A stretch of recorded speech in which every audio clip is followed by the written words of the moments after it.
Welcome to Choice Classic Radio. Like us on Facebook, subscribe to us on YouTube, and help keep this show alive by donating at choiceclassicradio.com. For more of your favorite old-time radio shows, join us on our companion podcast, Choice Classic Radio Detectives, where we bring to you tales from the greatest detective shows the golden age of radio had to offer. And now, with 526 episodes broadcast from 1941 to 1952, we bring to you The Inner Sanctum Mystery.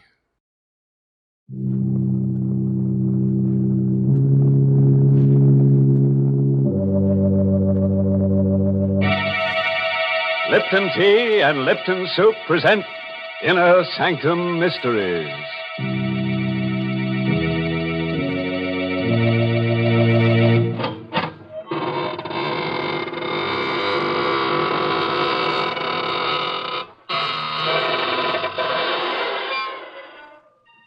Good evening, friends of the Inner Sanctum.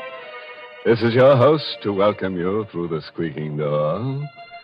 Draw up a tombstone and sit down. Don't mind the fact that we've carved your name on it. Well, it's rather lonesome around here tonight, isn't it?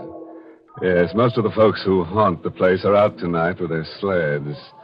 If it snowed near your house, you may find them ghosting down here. But, Mr. Host, ghosts don't go sledding, do they? Why, of course, Mary. Especially the ghosts of gangsters. They're used to being taken for a sleigh ride. Well, now, why don't you take your sled and join your friends and let me have a word with our Lipton listeners? Folks, have you ever noticed how often we all use the words good, better, and best? We're always comparing things, because comparisons help us decide what the best things in life are. For example, the perfect way to prove how really flavorful Lipton tea is to compare Lipton's to any other tea and taste the difference. Lipton's flavor is brisk, never flat or wishy-washy. It gives you all the flavor, tastes just the way you like tea best.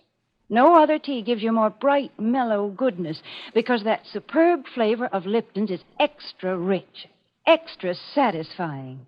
Yes, friends, just compare Lipton's to any other tea. You'll find Lipton's gives you brisk flavor, and you'll find Lipton's wonderful brisk flavor gives you more contentment in every cup. All right, Mary. Now you go and perch yourself on that teapot over there and get ready to hear about The Dark Chamber. It's an original radio play by Robert Newman, who witnessed the story while peeking through a keyhole.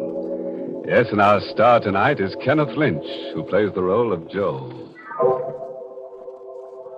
Our story tonight is about death, violent death, and also about something which is even more terrifying, the unknown. You don't believe that anything can be more frightening than death? Then you've never experienced the ultimate in fear. But you will within the next few minutes. If you'll put out the lights, pull your chair up close, and listen to The Dark Chamber.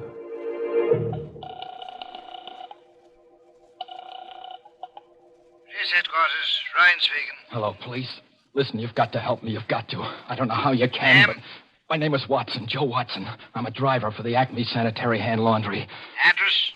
Where I am, I don't know. That's part of the trouble. Now, look. Hey, wait, listen. I know it sounds crazy, but it's true. Check the laundry. Check the veterans. I'm an ex-GI. They'll tell you I'm straight. Well, I'm in a room someplace. I don't know where it is or how I got here or what I'm here for. I don't even know how long I've been here. It's a big room, but it's funny. No doors, no windows that I can see. It's just a couple of chairs and a table with this phone on it. I'm scared. What do you expect us to do? Find me. Find out what this is all about and get me out of here. I don't know. Oh, listen, this isn't a gag. Can't you tell? You don't know what it's like just sitting here waiting, not knowing where or why or what's going to happen. Can't you trace this call or something? Well, okay. Hang on. Oh, thank heaven. I was afraid. Listen, I hear something. Someone's coming. I better hang up. I'll call you back later if I can. How do you do? Who are you? My name's Helming, Dr. John Helming. And your name? I don't have to tell you anything. That's very true, although I didn't think you were aware of it. I think I already know everything about you that I'm interested in knowing. Like what? Name, Joseph Watson, age 26, occupation, employee of the Acme Laundry, honorably discharged from the Army 6 months ago, with the Bronze Star and the Purple Heart. What the... So you cased me. Went through my pockets, huh? Well, if you know that much, you know I haven't got any dough. Money? I'm not interested in money. Well, what do you want, then? And where is this place? The last thing I remember is making a delivery on Spruce Street, noticing that the lights were out in the hall and hearing a noise behind me. You or somebody slugged me. That's right. Well, will you stop grinning like that and tell me what this is all about? Of course. I brought you here because I need your help in an experiment. An experiment whose details I've already worked out with mice and rabbits and cats and other animals. What kind of an experiment? An experiment in fear. Fear? Yes. You fought in the war. You were wounded. That means you've probably known fear. And still, you won the Bronze Star, which means you overcame it. Now, the question is, can you overcome your present fears? What are you talking about? You're afraid. Nothing has happened to you yet, absolutely nothing, and yet you are afraid, aren't you? You're afraid because you're face to face with the unknown. Because you don't know what I want and what I'm planning to do. Which is as it should be. And that's the way we'll leave it. For the moment. Hey, wait a minute. Come back here. Come back. You can't...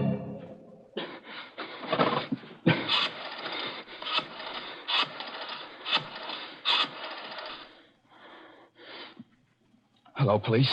This is Joe Watson again. Listen, I got a little more dope. I don't know if it'll help, but there was a guy in here just now. Said his name was Helming, John Helming. That's probably a phony. He's about 50, tall, over 6 foot, white hair and gray eyes. No, I still don't know what it's all about or what he's after, but have you been able to trace this number yet? Well, how long will it take? Okay, I'll hang on, but... What? The lights just went out. The room's pitch dark and somebody's coming in again. I better stop. But for Pete's sake, hurry!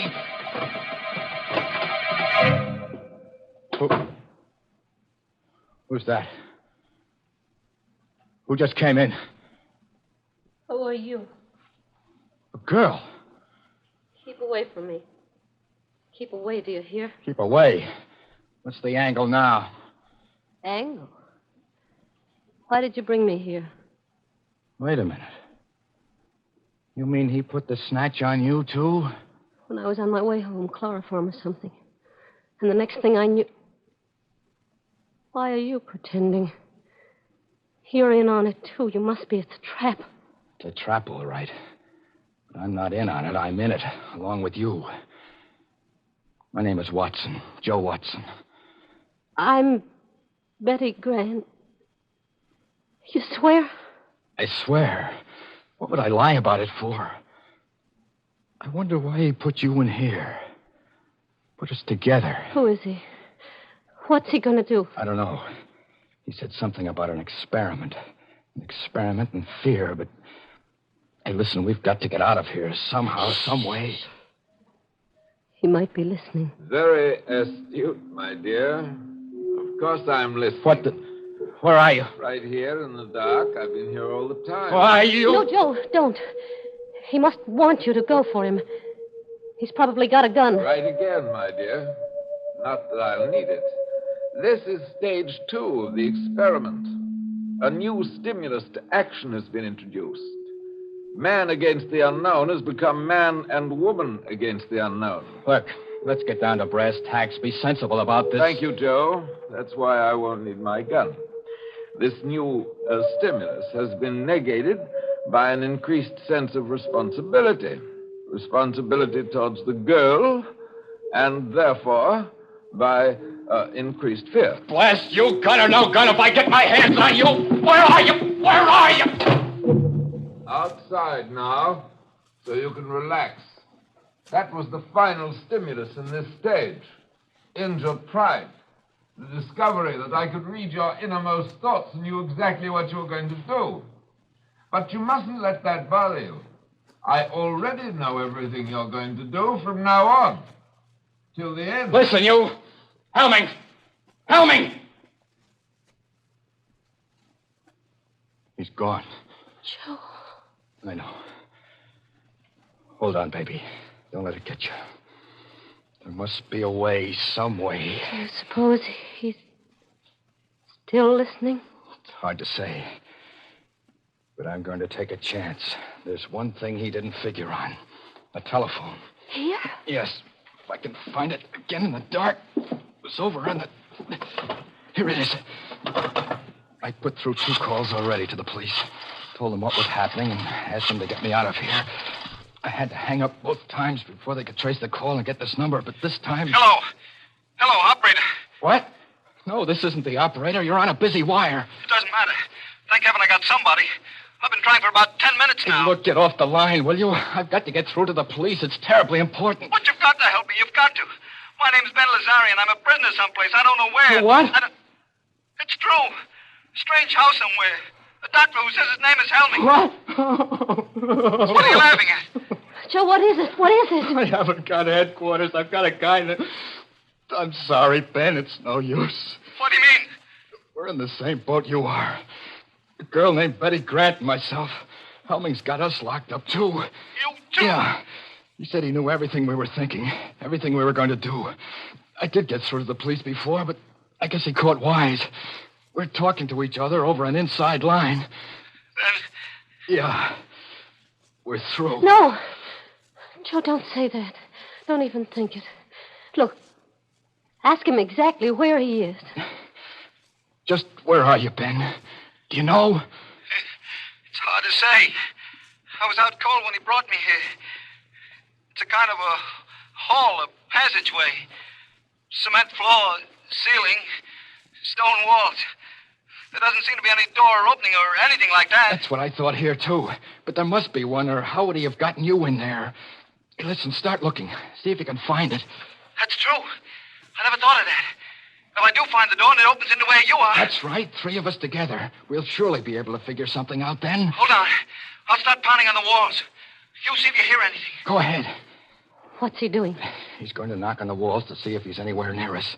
And if he is, if he can find a door, we can get together. Hear anything? I'm not sure. Maybe. I'm not sure either. Sounds awful far away, is it? There, listen. That wall right there. Hello. Hello, Ben. Yes? We heard you. You're right next to us. Now, Ben, you listen, and Betty will knock back. Go ahead, Betty. That way, Ben, you'll be able to tell just which wall it is. Okay. Right. I hear it. I know where it is. Now to find the door, if there is one. Hold on. He's got it. He's going to see if there's a door. There must be one. There must be. Ben. And Ben. Ben. Hello. what is it? I don't know. Thought I heard a moan. Joe! Look. There is a door. It's opening. It's open. Joe. Dr. Helming. Why, yes. Were you expecting someone?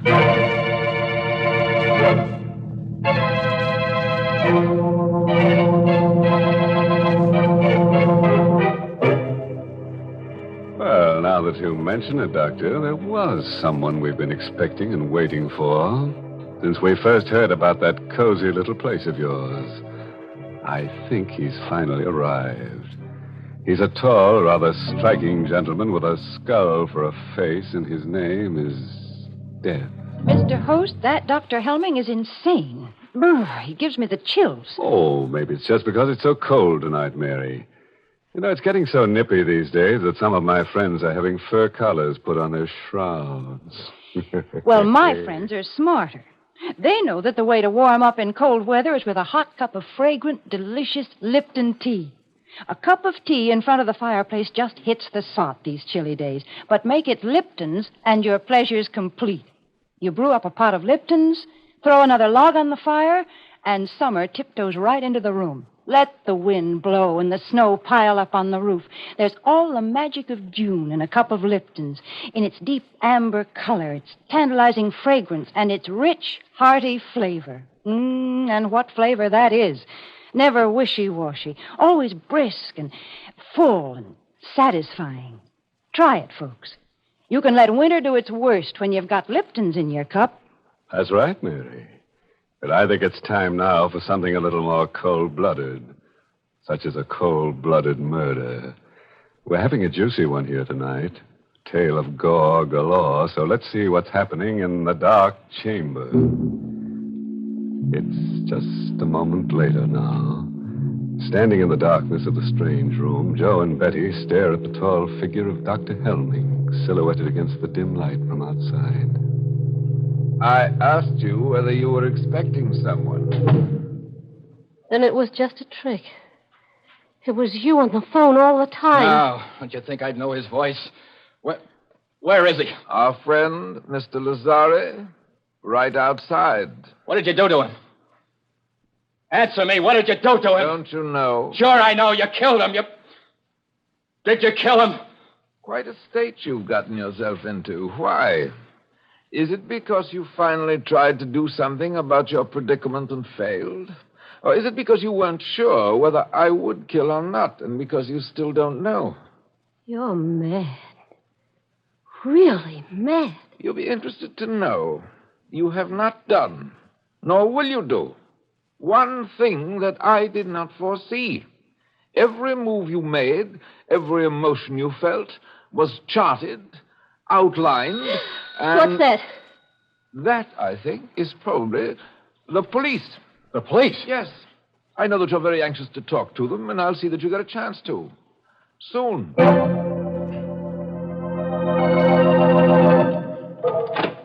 Good evening, officer. I'm looking for a guy named Helming. Dr. Helming. I'm Dr. Helming. Come in, won't you? Okay. Thanks. This is kind of a funny business. It's about a phone call we got a while ago, finally traced here. A guy who said he was a prisoner or something. That must have been Watson. Yeah, that's his name. Joe Watson. Do you know him? Of course. I can't tell you how sorry I am. It was really very careless of me, and I'll see that it doesn't happen again. What do you mean? If you did any investigating, which I'm sure you did, then you know that I don't run a sanitarium exactly, but I do take a few patients. Mental cases for treatment. Ah, so that's it. A nut, eh? I wish you wouldn't say that. Watson's case is particularly interesting. A 4F who wasn't able to enlist, and he developed a persecution mania. Thinks that everyone is down on him, eh? Not everyone, exactly. His present fantasy is that he's an ex-GI and that I'm keeping him prisoner. Sure sounds plenty tough. Well, I guess I'll run along.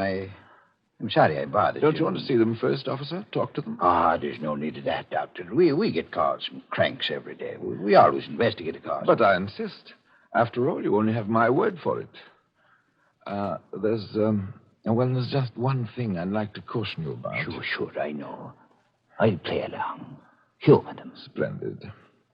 Right in here. It's quite a room. Joe, look. It's a cop, and that means... Then you did get my message. Sure, Joe. Took a little time to trace the call, but everything's okay. Oh, thank heaven.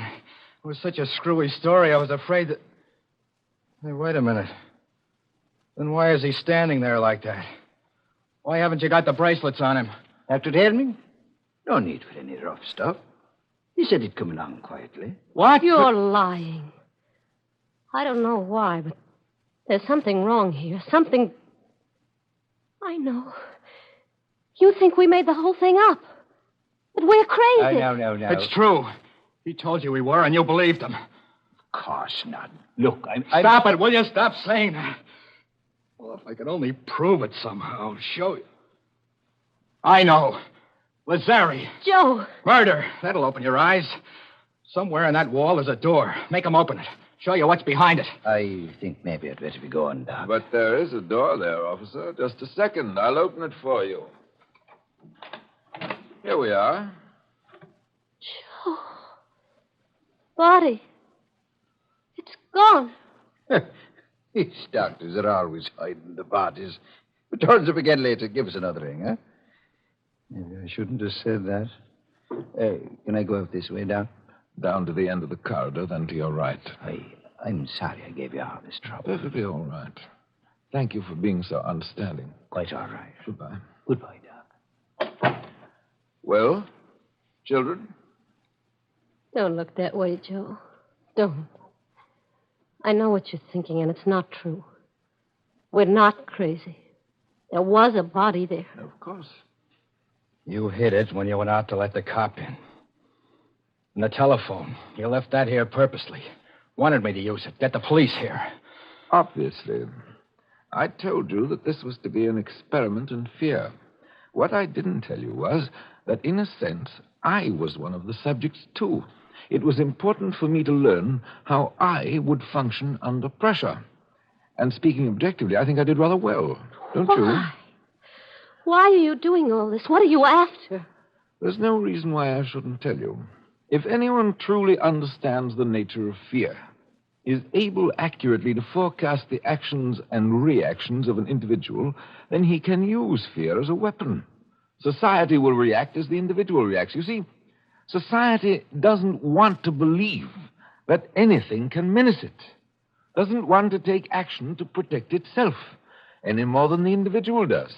This was something that Hitler and Mussolini understood intuitively. I understand it scientifically. They failed, but I shall succeed. You mean that you... I'm afraid that's all I have time for. As far as you two are concerned, the experiment is finished. Completely finished. I have a few arrangements to take care of, and then, well, make the best of these last few minutes, for they will be your last.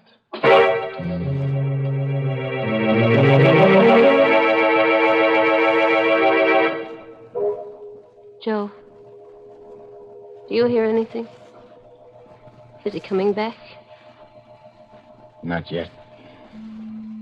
He's going to kill us, isn't he? Just the way he killed Lazare. He's going to try to. Why are you sitting there like that, looking at me? I guess because it's the first chance I've had to look at you. How do you mean? When they first put you in here, it was all dark. So many things happened after that. It's funny. What is? The things that you can tell about a person even in the dark. I kind of thought you were little, and I knew you were awful nice and had a lot of nerve, but I didn't think you'd be so pretty. I'm not so pretty, Joe. I'm not very brave either. I'm scared. I'm awful scared. And I don't want to die. Don't worry about it, baby. Don't think about it. Just sitting here like this, waiting. And there's nothing we can do. Every time we did try to do something, it was something he knew about. He was expecting us to do. Please, baby. Joe, something happened to you. You were scared before, too, but now... It was not knowing that was scary. Not knowing what was going to happen or why or what you could do about it. But once you do know, once you make up your mind, then you've got to forget about it. Forget about everything. Make up your mind about what? This is going to sound kind of funny, especially now, but... Well, do you have anyone special? A fellow, I mean, that... Why... Oh, no. That's good. I mean... Well, gee, it's a shame we never met before. If we had, we wouldn't be here now. I mean, we probably would have been out together someplace, and... What time do you get through work, usually? About 6. The store closes at 5:30, but... Me too. I could have picked you up at about 6. Joe, I hear something. He's coming. Yeah. Okay, get up. Over in the corner of the room so that he'll see you as soon as he opens the door. What about you? I'll be waiting over here, behind the door. Joe, you're not going to... I know I haven't got much of a chance, but... Well, wish me luck. It'll be quick anyway. Oh, no. Joe, please. All right, my young friend. Time. All my arrangements have been completed, and I'm... Where's Watson? Right here. Joe, Scotty! It's okay, baby. Didn't get me. I had the barrel of the gun and... Good Lord. Got him. In the chest. But you couldn't have done that. You couldn't have. Outside, Betty. See if you can find another phone. Call the police again. And this time, tell them to bring an ambulance. But you couldn't have done it. It was all plotted, graphed, and worked out in detail. I knew just what you were going to do, how you would react. By this time, you were to be in a state of complete frustration, resigned, ready to die. Why did you do it? Why? I don't know. Now, just take it But easy. I've got to know. You've got to tell me. Was it because of the girl? Out of desperation? Because you knew you were going to die anyway? I tell you, I don't know. I just know that... Well, a guy will take just so much pushing around.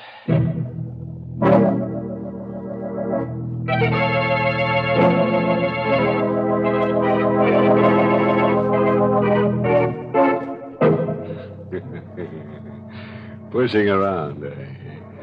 Well, it sounds to me as if one of our characters is going to get a lot of pushing around at the end of a pitchfork and in a very warm climate. Yes, good old Helming's finished. He's got to be if we're to have at least 2 corpses, the inner sanctum minimum. Oh, you think that's a little arbitrary? Not at all. We've got to have at least 2 corpses to play our theme song, When a Body Meets a Body. Theme song? I didn't know we had one. Oh, Mary, we've got lots of them. Didn't you ever hear our skeleton song? I ain't got no body. Mr. Host, let's be serious for a moment, because I want to talk about one of the most serious things in life, our health. For instance, the war may eventually lead to an increase in tuberculosis. And that's why the makers of Lipton tea and Lipton soup have asked me to remind you of the annual sale of Christmas seals. Funds raised by this sale support tuberculosis control programs, X-rays, health education, and medical research. Remember, over 500,000 people in the United States and Canada suffer from this disease. So buy as many Christmas seals as you can. No one is safe from tuberculosis until everyone is safe. And Christmas seals can save lives.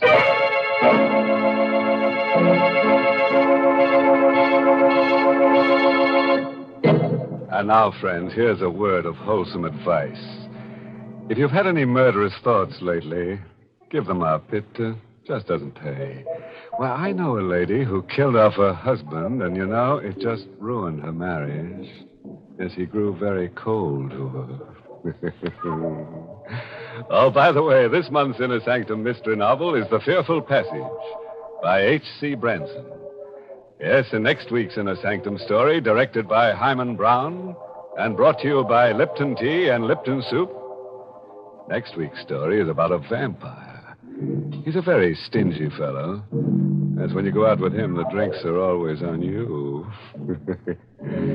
Naturally, we're going to try to make him feel at home here, so I've just ordered a good supply of bats with green eyes, a coffin for him to sleep in, and a wooden stake to drive through his heart. I wouldn't stake my life on it, friends, but he may visit you before next Tuesday. Until then, good night. Pleasant dreams.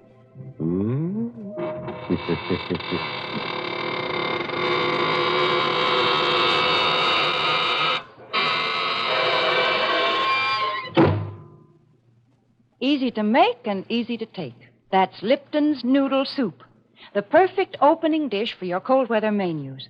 Lipton's Noodle Soup has that real chickeny flavor your family likes so much, and it has that wonderful fresh cooked homemade goodness. You can prepare Lipton's Noodle Soup in a jiffy, too, and it's oh so kind to your budget, costs less and makes more than canned soups. So don't forget to serve Lipton's noodle soup. And don't forget to tune in next Tuesday night for another Inner Sanctum mystery.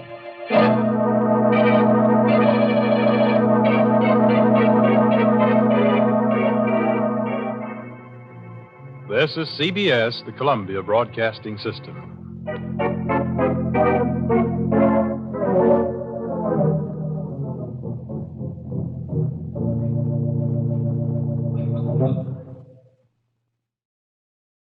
That concludes today's episode.